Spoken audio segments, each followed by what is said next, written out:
오늘 말씀의 제목은 그리스도의 죽으심과 우리의 죽음이란 제목으로 말씀을 나누겠습니다. 우리는 하이델베르그 교리문답을 통하여서 사도신경을 하나씩 해설해 나가면서 듣고 있습니다. 하이델베르그 교리문답 16주일에는 무려 5개의 질문과 답이 있습니다. 주로 무엇을 다루냐면 그리스도의 죽으심과 우리의 죽음에 대해서 다루고 있습니다. 먼저 우리가 기억해야 될 것이 그리스도가 무엇 때문에 죽으셨는가를 먼저 밝힙니다. 그래서 40문과 41문은 그리스도의 죽으심에 대한 것들을 언급을 합니다. 그리고 42문과 43문에서는 그리스도의 죽음이 우리와 연계되어 있음을 설명을 합니다. 그래서 42문에서는 예수께서 우리를 위하여서 죽으셨는데 그러면 우리 죽을 필요가 없는 거 아닙니까? 근데 우리는 죽습니다. 이거 어떻게 된 거죠? 이 질문을 하고 있는 겁니다. 그리고 43문에서는 예수 그리스도께서 죽으심으로 우리의 죽음이 변화되었는데 그 변화됨으로 인하여서 죽음 이후에 우리가 기대할 수 있는 것은 무엇입니까? 라고 질문을 하는 겁니다. 다시 말하면 죽음으로 끝나는 게 아닙니다. 죽음 이유가 있다라는 것이고, 그래서 죽음은 종결이 아니라 또 다른 차원으로의 전환이에요. 그것을 설명하고 있습니다. 그리고 44문에서는 무슨 이야기를 하냐면 우리 사도신경에는 수록되지 않는 부분을 설명하고 있습니다. 그게 무엇이냐면 그리스도께서 음부에 내려가셨다라는 거죠. 우리 사도신경은 이상하게 이 부분이 삭제되어 있습니다. 이 의미가 무엇인지를 우리에게 설명을 해줍니다. 오늘 우리가 설교로 들을 내용은 43문까지의 내용입니다. 음부에 내려가시면 다음 주에 1시간을 더 할애해서 설교를 할 것입니다. 그러면 오늘 우리가 말씀을 통해서 들어야 될 것은 예수 그리스도의 죽으심으로 인하여서 우리의 죽음이 뭔가 변화가 생겨난 거죠. 그래서 죽음이 끝이 아니고 죽음 이후에 뭔가가 있다. 그래서 우리에게 나타난 죽음이 어떤 식으로 어떤 성격을 띠고 있는가, 우리의 죽음은 어떤 의미인가를 먼저 살피고, 그리고 죽음 이후에 우리가 기대할 수 있는 것은 도대체 무엇인가라는 것을 살피려고 합니다. 먼저 우리가 예수께서 우리를 위하여서 죽으셨다라는 것. 40문 봐보세요. 그리스도는 왜 죽으시기까지 낮아져야 했습니까? 답 읽습니다.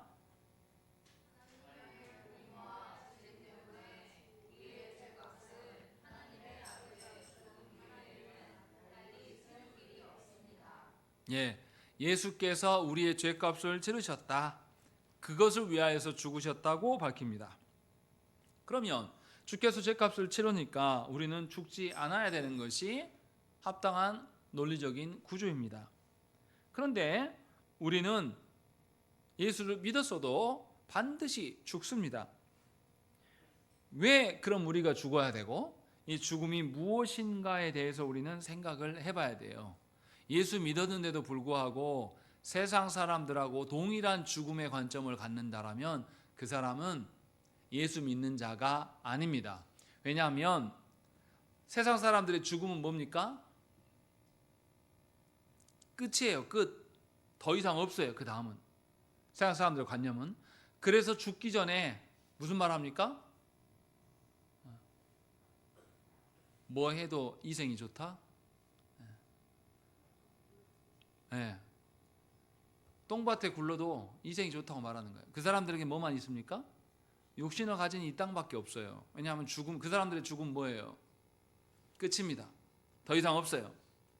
그래서 우리의 죽음에 대한 관념이 바뀌면 우리의 삶을 전망하는 것도 달라집니다. 또 우리의 죽음이 다르면, 죽음의 의미가 달라지면 뭐가 달라지겠습니까? 우리의 장래 문화가 완전히 바뀝니다. 죽음은 슬픈 게 아니에요. 그런데 예수를 믿어도 죽음을 육신의 슬픔에 한정지어 있는 분들이 교회 내에 참 많아요. 왜냐하면 우리의 죽음이 어떻게 변화되었는지를 잘 모르기 때문이라는 거죠. 그래서 42문은 우리에게 알려줍니다. 당신의 죽음 이런 거예요 라고 죽음의 의미를 설명해 줍니다. 첫 번째 뭐라고 말합니까? 우리 42문 먼저 읽겠습니다. 그리스도께서 우리를 위해서 죽으셨는데 우리도 왜 여전히 죽어야 합니까?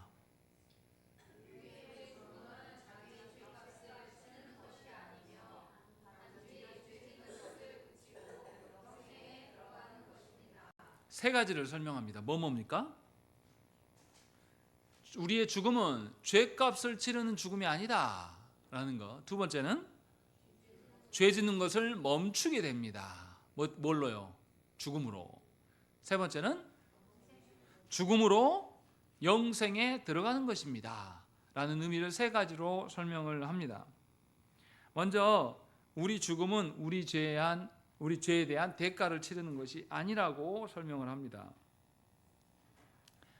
여러분들의 죄값을 지옥에 가서 어느 정도 있으면 죄값이 치러질까요? 우리가 죽고 나면 천국과 지옥으로 갈리게 될 겁니다. 근데 지옥에서 어느 정도 머문다고 말합니까? 성경은 영원이에요. 영원. 우리가 지옥에 영원히 있는다고 해도 하나님을 향하여서 범죄한 우리의 죄값이 치러진다는 소리입니까? 치러지지 않는다는 소리입니까? 치러지지 않는다라고 설명을 하고 있는 겁니다. 그러니까 우리는 유한한 사람이고 하나님은 우리를 초월하신 하나님이셔요. 근데 우리가 하나님의 공의를 깨트린 자란 말이죠. 하나님의 질서를 깨트린 자예요. 그래서 우리가 하나님의 그 공의로우신 기준, 죄에 대한 진노하심의 그 요구를 우리가 만족시켜 드릴 수가 없습니다. 오직 우리 구세주 예수 그리스도만이 이 죽음의 모든 것을 값을 치를 수가 있어요. 그래서 히브리서 9장 28절 말씀에 이와 같이 그리스도도 많은 사람의 죄를 담당하시려고 단번에 들이신 바 되셨고 구원에 이르게 하기 위하여 죄와 상관없이 자기를 바라는 자들에게 두 번째 나타나시리라 라고 말씀하고 있어요. 분명히 예수 그리스도의 죽으심이 많은 사람의 죄를 담당하십니다 라고 설명하고 있습니다. 그러면 이 많은 사람은 누구라는 거죠? 온 인류를 위한 것인가? 라는 거죠. 에베소서 5장 25절 말씀이 이렇게 말해요. 남편들아 아내 사랑하기를 그리스도께서 교회를 사랑하시고 그 교회를 위하여 자신을 주심같이 하라라고 말씀하고 있어요. 예수님이 누구를 위하여서 자신을 주셨다고요?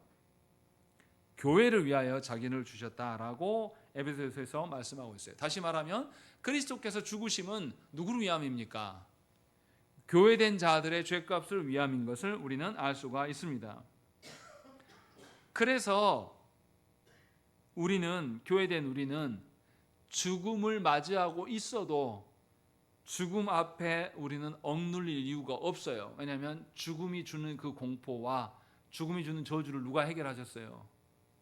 그리스도께서 다 해결하셨기 때문에 우리는 죽음을 바라보는 입장이 달라진 자들입니다. 세상에 믿지 않는 자들은 죽음의 공포가 가장 큰 거예요. 그런데 우리는 죽음의 문제를 해결하신 그리스도와 끊어지는 것이 가장 큰 문제가 되는 겁니다. 우리가 사망해도 성자와 성부와 성령 하나님과 단절됩니까? 단절되지 않아요.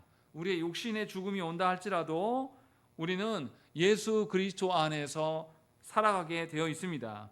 그래서 결코 단절되지 않아요. 사도 바울, 오전 설교 시간에도 말씀드렸지만 사도 바울은 빌립보서를 기록할 때 감옥에 갇혀 있었고 재판을 앞두고 있습니다. 이 재판 잘못 받으면 죽어요. 그런데 사도 바울은 놀랍게도 빌립보서에 기뻐하라라는 이야기를 14번이나 이야기를 합니다. 감옥에 갇혀서 재판에 있는데 기뻐할 수 있습니까? 그럴 수 없어요. 그렇게 권자를 지었을 때에 김건희의 그 표정과 그것이 얼마나 교만했습니까? 근데 지금 어때요? 감옥에 있으니까 죽을 맛이에요. 그러니까 재판 받긴 받을 거니까 제발 감옥에서 좀 빼주세요. 돈 보석금 지불할 테니까 좀 빼주세요. 이거 계속 청구하는데 기각당하잖아요. 그렇게 감옥에 있는 사람은 힘들어요. 죽음 앞에 놓여 있는 사람은 그 죽음에 짓눌리게 되어 있는 겁니다. 모두가 그렇습니다. 그렇기 때문에 성도된 우리는 바울처럼 분명히 우리의 죽음이 변화되었음을 인지하는 성도라면 죽음을 직면하였을 때에 우리는 우리의 죽음을 보지 않아요. 누구 죽음을 보겠습니까? 그리스도의 죽음을 목도하게 되어 있는 겁니다. 이것이 우리가 살 길이에요. 왜냐하면 죽음이 주는 그 저주와 공포에 대해서 벗어날 수 있는 유일한 방식은 예수 그리스도께서 죽으심, 거기에서밖에 찾을 수 없기 때문이에요.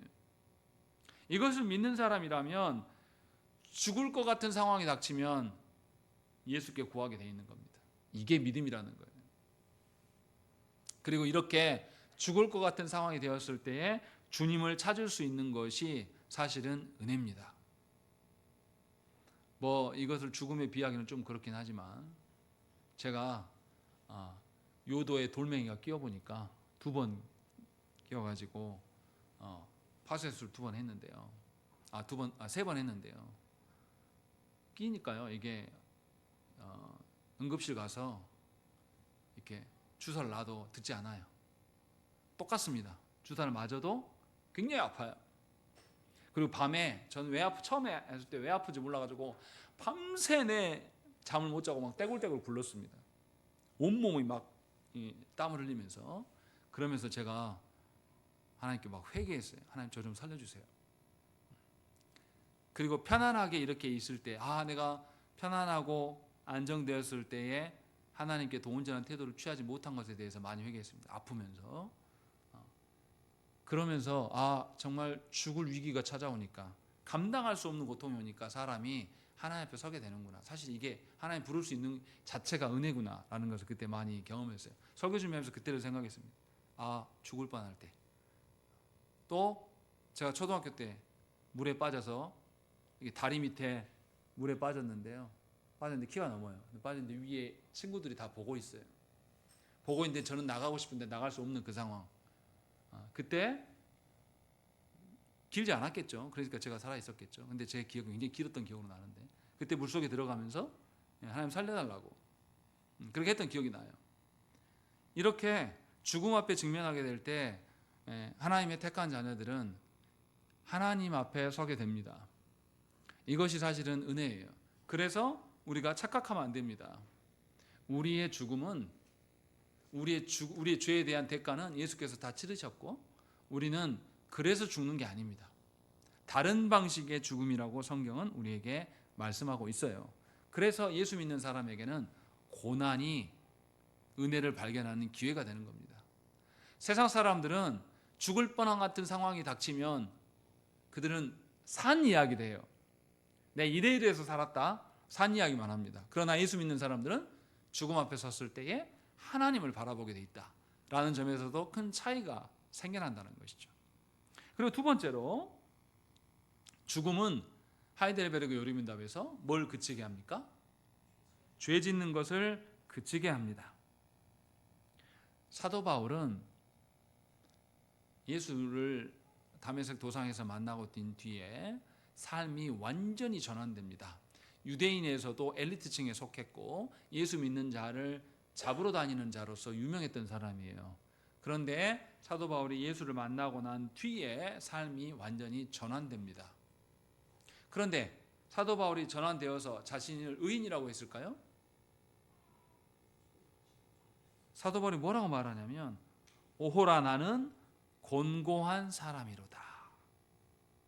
이 사망의 몸에서 누가 나를 건져내랴 라는 것이죠. 이상하지 않습니까? 예수를 만나고 삶이 전환됐는데 자기를 보니까 그렇게 씨름함이 있어요. 골골해요 자기 삶이. 왜냐하면 사망의 음침함이 자신에게 여전히 있다는 거죠. 사도 바울이 무슨 말을 하려고 하는 겁니까?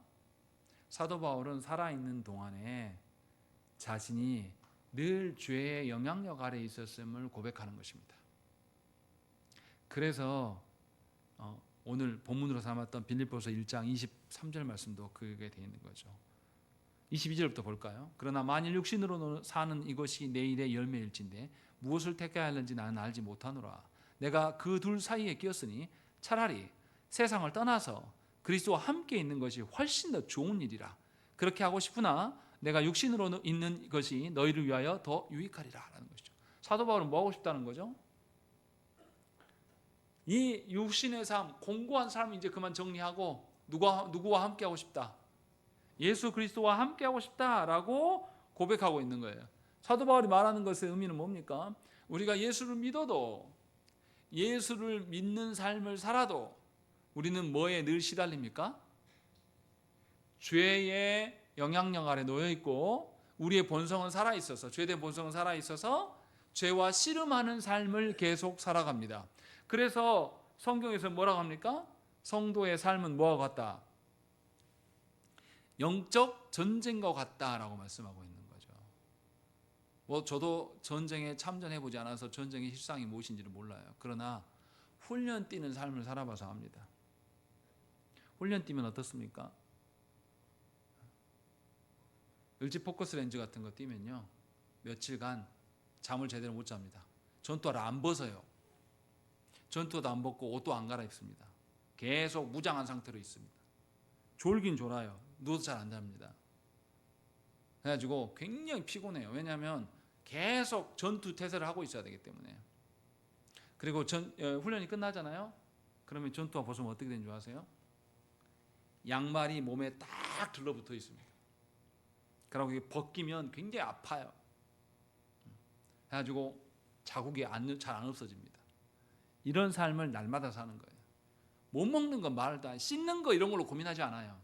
뭐 어떤 분들은 씻는 거 예민하게 막 그러는데 살만하니까 그런 고민하는 겁니다. 정말로 전쟁의 상황이면 누가 씻는 거 고민합니까? 살아있는 것 자체가 감사한 것이고 먹을 수 있는 것이 그냥 감사한 거예요. 싸는 거요? 그런 거 하나도 걱정되지 않아요. 내가 여기서 전쟁 상황인데 대변이 말해요. 그러면 바로 옆에다 싸는 거예요. 내 죽어가는 전우 옆에서. 그런 걸로 고민하지 않습니다. 전쟁의 삶은 사느냐 죽느냐의 문제로 늘 씨름하는 거예요. 바르게 신앙생활하는 사람은 불의함과 하나님의 정의 앞에서 계속 고뇌하게 되어 있습니다. 하나님 나라의 질서와 세상 나라의 질서 가운데 시달려요. 나는 하나님의 뜻대로 살고 싶은데 내 환경이 불의함과 세상의 욕망으로 가득 찬 그 덩어리들 가운데 있기 때문에 자기 삶이 다 공고합니다. 하나님의 정의를 부르는 자를 찾을 수가 없고 사방 가운데서 죽음의 위협이 나를 에워싸는 것을 경험하게 돼요. 사도 바울이 그렇게 살았다라는 것이죠. 그래서 자신은 참 공고한 사람입니다 라고 고백해요.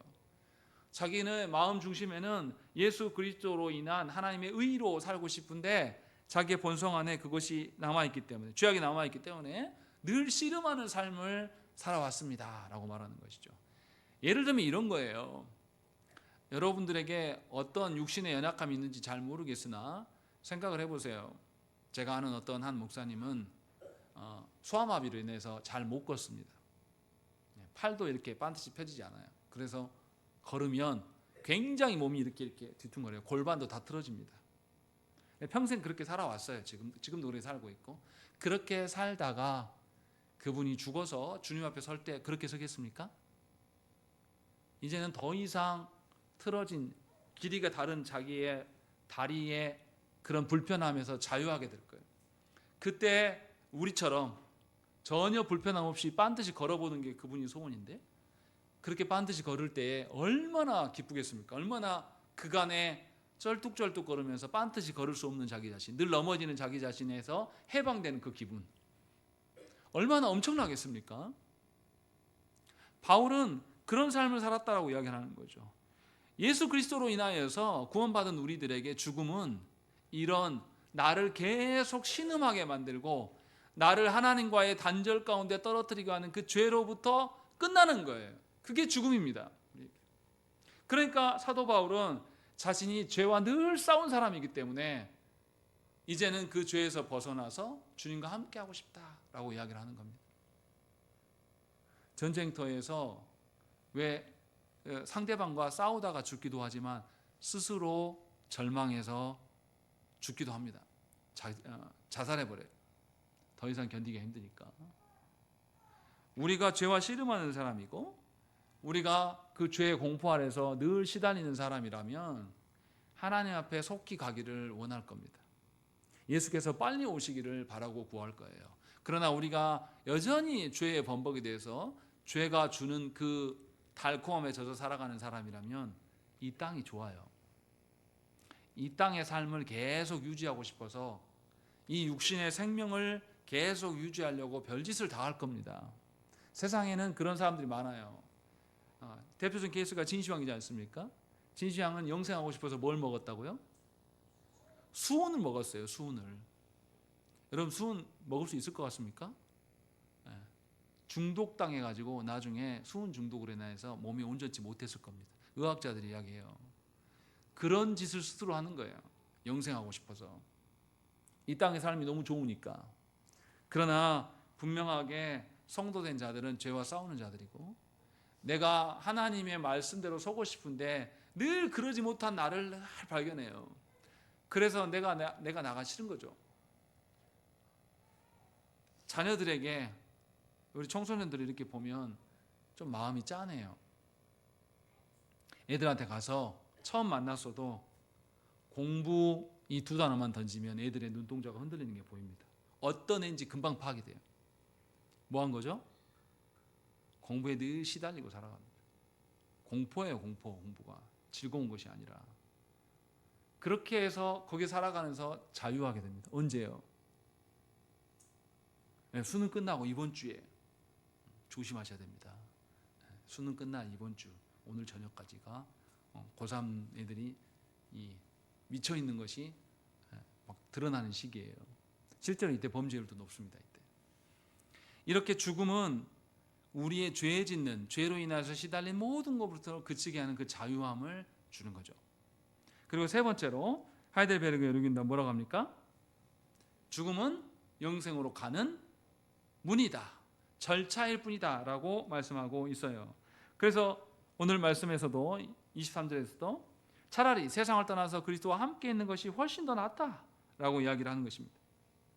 죽음이야말로 우리가 진정으로 하나님 나라, 지금까지 보지 못하고 말씀으로만 들었던 그 나라, 하나님의 그 다스리심, 무엇보다도 성부 하나님 앞에 우리가 서게 되는 그런 방편이 되는 겁니다.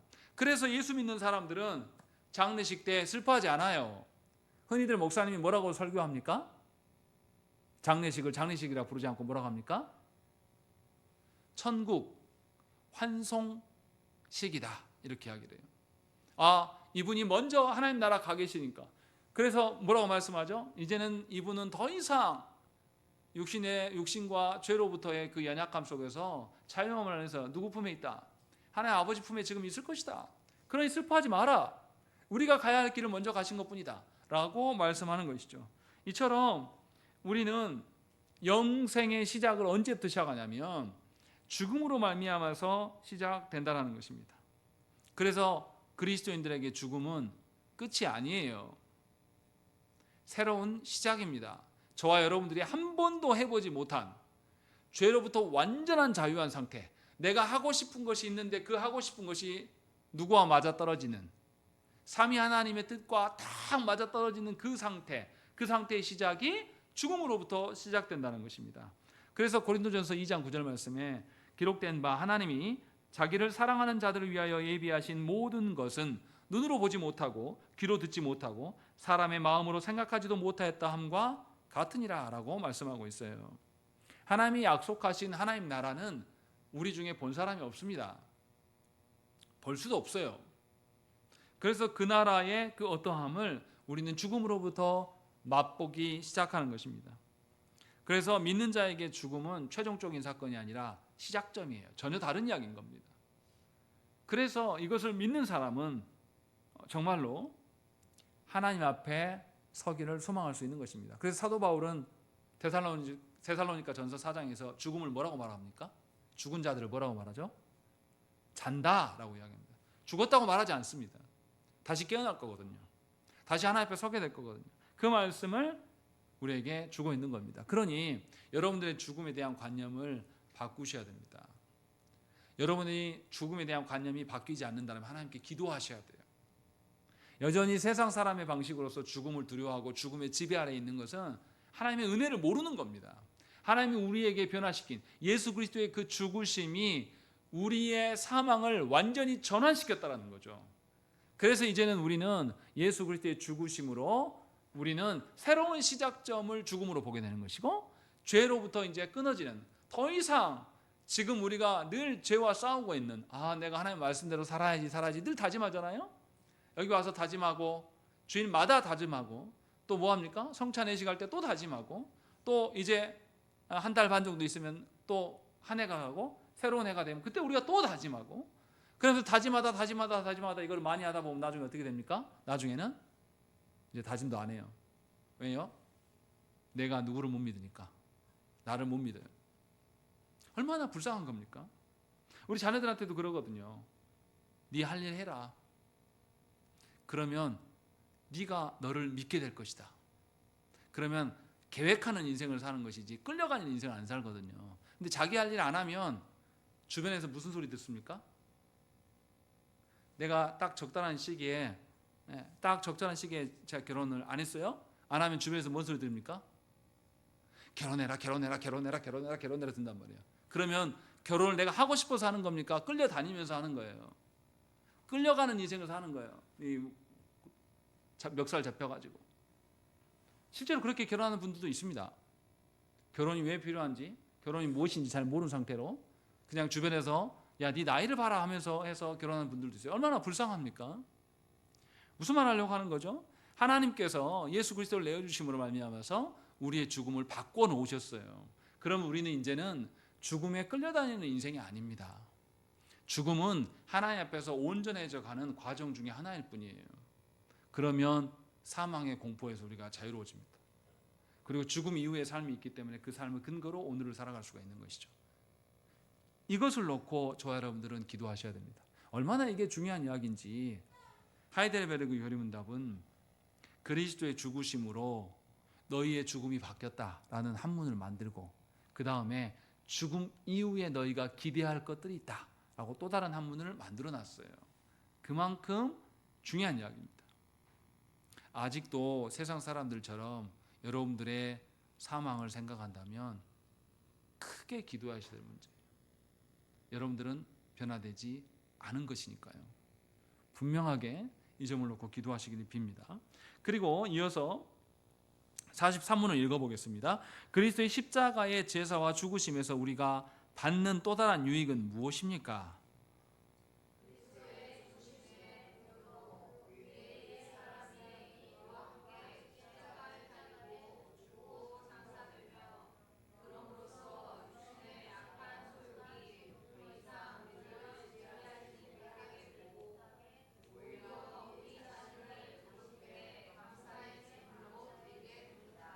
예, 43문에서는 죽음 이후에 우리가 기대할 수 있는 것이 있다라고 말씀하고 있습니다.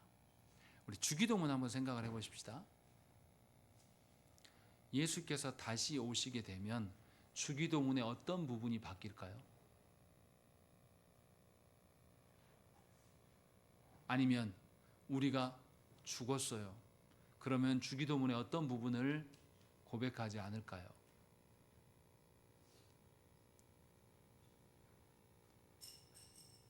성령을 믿사오며 거룩한 공예와 성도가 서로 교통하는 것과 죄를 사하여 주시는 것라는 거죠. 우리가 죽게 되면 죄에서 자유하게 됩니다. 또 예수께서 다시 오시게 되면 죄에 대해서 자유하게 돼요. 우리는 완전한 부활체가 될 거예요. 그래서 죄 지은 자를 사하여 준 같이 우리를 사하여 주십시오라고 하는 주기도문의 5번째 강구도 하지 않게 될 겁니다. 이처럼 예수께서 죄값을 다 치르셨기 때문에 우리에게 분명하게 변화가 생기는 것입니다. 육신을 갖고 살아가는 날 동안은 여전히 우리가 구원을 받았음에도 끊임없이 죄와 싸우는 영적 전쟁의 삶을 살아갑니다. 그래서 우리는 늘 죄 사함에 대해서 하나님께 구해야 되고 성령께서 이 일들을 행하신다는 것이죠. 그래서 죽음 이후에는 놀라운 변화가 생겨나는 것이죠. 첫 번째, 우리는 앞에서도 밝혔지만 영원한 처소에 이르게 됩니다. 베드로 사도는 베드로전서 1장에서 우리가 세상에서 뭐라고 말합니까? 나그네다, 순례자이다, 너희의 본향은 여기가 아니다 라고 말씀을 합니다. 사도 바울은 빌립보서 3장 20절에서 우리의 시민권이 어디에 있다고 말합니까? 하늘에 있다라고 분명하게 설명합니다. 그렇기 때문에 우리는 죽음으로 마침내 우리의 영원한 본향인 그곳에 이르게 되고 하나님과 함께 살아가게 될 것입니다. 그러니 저와 여러분들은 영원한 본향을 향해서 살아가는 것이에요. 그냥 지나가는 동네에다가 우리의 모든 것을 쏟아놓지 않습니다. 생각을 해보세요. 여러분들 여행을 가서 여러분들이 뭐 요즘에 에이펙 경주에서 치른 다음에 경주에 여행자들이 엄청 많아졌다고 그래요. 여러분들 그 경주에다가 여러분 모든 가진 것을 몰빵합니까? 그런 사람 어디 있어요? 잠깐 있다 올 건데, 거기 있어봤자 며칠 머물다가 놀다가 올 건데, 그냥 거기는 스쳐 지나가는 거예요. 그 동네에서 주인 노릇할 필요 있습니까? 못해도 돼요. 그 동네에서 나 안 알아준다고 슬퍼할 필요가 있습니까? 아니, 그 동네는 원래 나 모르는 거예요. 왜냐하면 나는 광주 사람이니까. 하나님의 나라 백성들은 세상에서 안 알아주는 게 사실은 정상입니다. 안 알아줘도 이상하지 않은 겁니다. 또 세상 사람들에게 우리가 위로를 받지 않아도 우리는 하나님의 위로로 사는 사람들이에요. 그렇기 때문에 우리의 본향이 어디 있는지를 잘 생각해야 됩니다. 그것을 보게 될 것이다 라고 말씀하고 있는 것이고, 두 번째로 죽음 이후에는 이제 우리가 기쁨을 누리게 되는데, 이 땅에서 누리는 기쁨과는 뭔가 본질적으로 다른 기쁨을 누리게 될 것입니다. 아까 사도 바울 이야기했잖아요. 예수를 믿지만 사도 바울이 자신이 곤고한 사람이다라고 이야기했어요. 그럼 사도 바울에게 기쁨은 어떤 기쁨의 상태입니까?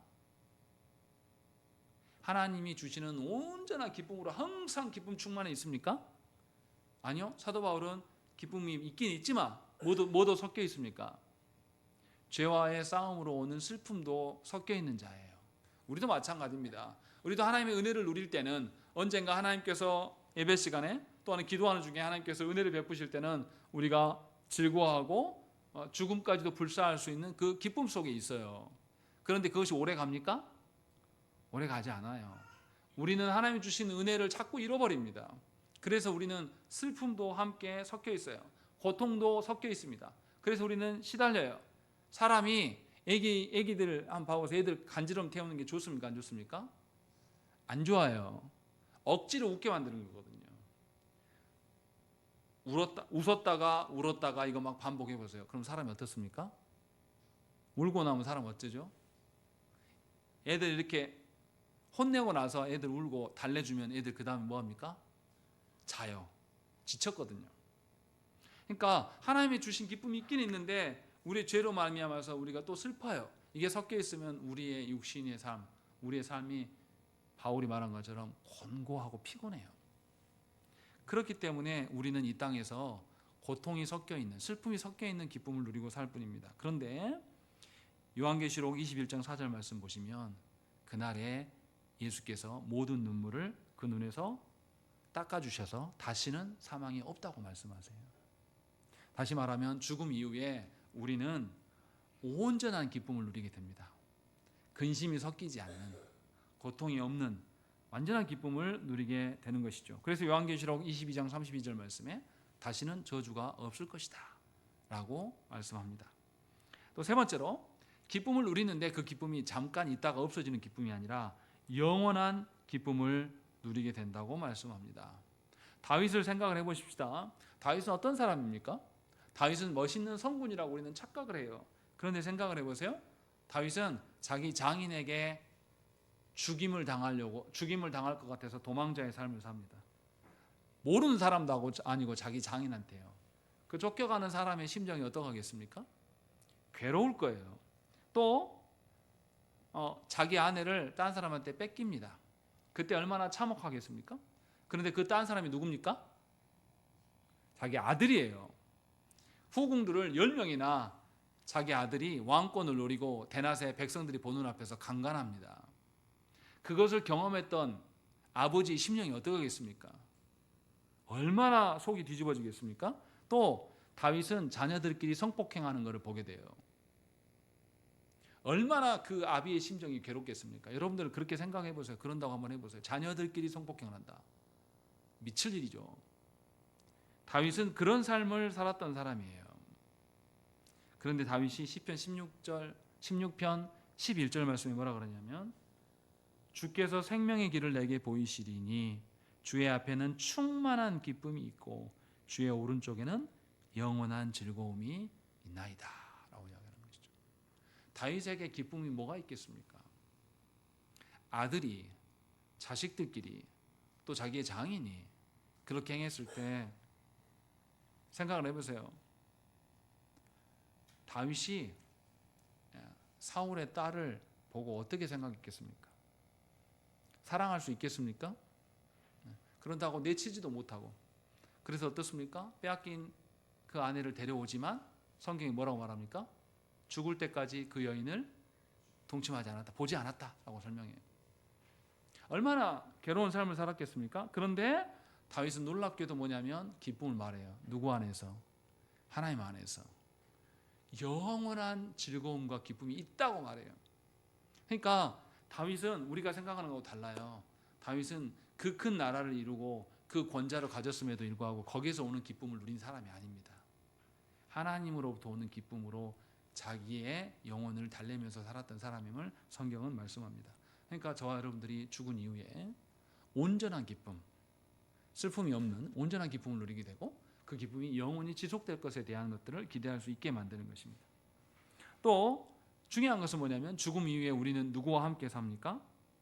예수 그리스도와 함께 살아가게 됩니다. 고린도서 5장 7절과 8절 말씀에 이는 우리가 믿음으로 행하고 보는 것으로 행하지 아니함이로라. 보여지는 세상의 것으로 내가 행하는 것이 아니라 예수 그리스도를 믿음으로 말미암아서 행한다. 그래서 우리가 담대하여 원하는 바는 차라리 몸을 떠나 주와 함께 있는 그것이다 라고 말씀하고 있는 거죠. 이 땅에서는 우리가 하나님의 자녀로 살고 싶어도 우리의 나약함과 우리의 육신의 소욕으로 인하여서 예수 그리스도와 함께 살아가는 데 있어서 굉장히 연약한 존재입니다. 금방 예수 그리스도 잊어버려요. 그러나 우리가 죽음 이후에 예수 그리스도와 함께 산다는 것이죠. 예수 그리스도께서 그냥 멀리 계시는 게 아니라 얼굴 대 얼굴을 마주하면서 함께 보고 주님이 나의 손을 잡아주고 주께서 나와 함께 살아가는 것을 누리게 하시겠다고 약속합니다. 그렇기 때문에 우리는 흔들리지 않는 거죠. 정말 사랑하는 주님과 아버지 하나님과 함께 살아갈 수 있는 것. 그래서 죽음 이후에 요한계시록에서 무슨 이야기합니까? 우리가 현재에는 죄와 마귀와 세상과 우리 자신의 육신의 소욕으로 늘 싸우는 삶을 살지만 이 영적 전쟁이 죽은 이후에 잔치의 자리가 될 것이다 라고 이야기해요. 그래서 요한계시록 19장에 어린 양의 혼인잔치가 나옵니다. 우리가 죽은 이후에 예수 그리스도와 혼인하게 될 그 잔치에 참여하게 된다라는 것을 말씀하고 있는 것이죠. 여섯 번째, 우리의 구원과 거룩함이 완전하지가 않아요. 지금 구원받았음에도 불구하고 내가 구원받은 자답게 살아갈 수 있습니까? 하나님이 도우시지 않고 하나님이 은혜 주시지 않으면 우리는 금세 세상 사람처럼 삽니다. 하나님의 은혜 없이는 우리는 다시 말도 설명하기 힘든 죄악을 또 저질러요. 그래서 우리의 거룩함은 불완전한 상태입니다. 그러나 죽은 이후에 우리는 죄로부터 완전하게 된 구원, 또 성부 하나님의 그 절대적이고 완벽한 거룩하심을 누리며 살아가게 될 것이에요. 그래서 주님은 죄자들을 위하여서 그날을 소망하면서 지금 육신을 가진 너희는 끊임없이 죄사함을 구하라 라고 주께서 명령하신 겁니다. 그래서 주기도문의 다섯 번째의 기도문이 뭡니까? 우리 서로를 죄 용서한 것 같이 주께서 우리 죄를 용서하여 사하여 주옵시고 라고 간구하는 것입니다. 그러나 죽음 이후에는 이제 죄사함을 구할 이유가 없어요. 완전한 것을 누리게 될 것이기 때문에, 그 완전한 거룩이 우리 가운데 있게 될 것이기 때문에, 그래서 우리는 분명하게 주의 죽으심으로 우리 안에 변화된 것이 있음을 자각하셔야 됩니다. 우리가 무엇을 위하여서 소망하는지를 잘 돌아보셔야 돼요. 그러나 예수를 믿지 않는 사람들은 이것이 변화된 것이 이해가 되겠습니까? 똑같아요. 예수 믿는다고 착각하고 있지만 실제로 예수를 못 믿는 사람은 사망의 관념이 안 바뀝니다. 그리고 뭐하고 싸우지도 않아요.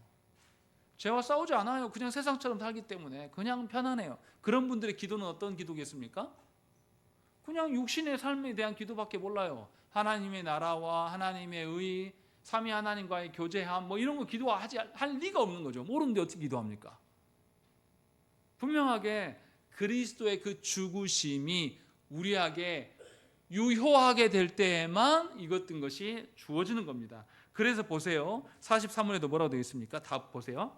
그리스도의 죽으심의 공효로, 그리스도의 죽으심의 그 효력이 우리에게 지배적으로 작용할 때에 우리는 이러한 것들을 누릴 수 있습니다 라고 설명하고 있는 거예요. 그러니까 오늘 말씀을 듣고 우리 자신을 돌아보셔야 됩니다. 내 안에 정말 사망의 관념이 바뀌고 있고 죽음 이후에 하나님과의 온전하고 영원한 교제로 기쁨을 누리게 될 것을 소망하고 있는가? 또 하나님을 눈으로 배웠고 그토록 평생에 내가 하나님 앞에서 산다고 했지만 늘 이리저리 흔들리고 살다가 나로서는 도무지 하나님 앞에 설 수가 없는데 죽음 이후에 하나님께서 은혜로 하나님 앞에 딱 서게 된다고 해보세요. 그때 하나님 만났을 때 우리가 어떤 마음이겠습니까? 평생의 죄에서 시달리고 힘들었던 그 모든 마음이 하나님 앞에 섰을 때 우리 다 녹아져 내릴 거예요. 그리고 주께서 우리한테 이야기할 겁니다. 고생했다. 그가 내가 얼마나 힘들었냐 라고 말하면서 주께서 우리를 안아주시고 우리를 품어주실 때 우리가 일생에서 죄와 싸웠던 모든 것이 한 방에 다 정리가 될 거예요. 얼마나 기쁘겠습니까? 그날을 하이델베르그 교리문답은 우리에게 있다고 약속하는 것을 보여줍니다. 분명하게 우리 안에 그러한 소망이 있으셔야 됩니다. 삼위 하나님께서 예비하신 그 나라를 고대하며 살아가는 자가 이 땅 안에서 흔들리지 않고 하나님 안에서 살아갈 수 있습니다. 이 땅 안에서 별일이 다 일어나도 의연할 수 있는 근거가 뭐냐면 삼위 하나님의 약속이 있는 것입니다. 바라기는 여러분들이 죽음이 여러분들을 위협하는 대상이 아니라 하나님께 나아가는 절차인 것을 믿으시고 그러한 의연한 태도로 살아가기를 간절히 축원합니다. 그래서 여러분들의 삶의 태도가 자손 대대로 믿음의 증거로 남기를 간절히 축원합니다. 우리 함께 기도하시겠습니다.